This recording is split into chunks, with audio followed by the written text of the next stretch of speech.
Nedo? Hej prijateljice, otkuda ti ovdje? Došla sam te vidjeti. Što to radiš? Pa evo malo tresem zemlju. Treseš zemlju? Misliš plešeš?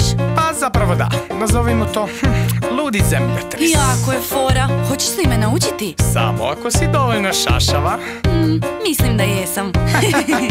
Onda šašavice, hajde da ti pokažem.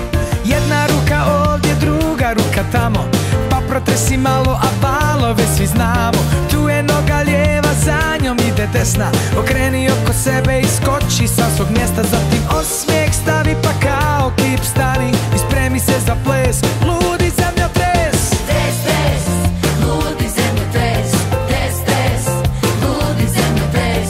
Tres, tres, ludi zemljotres.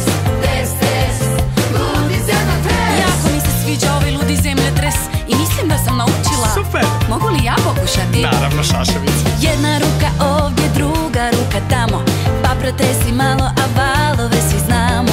Tu je noga lijeva, za njom ide desna. Okreni oko sebe i skoči sa svog mjesta. Zatim osmijeh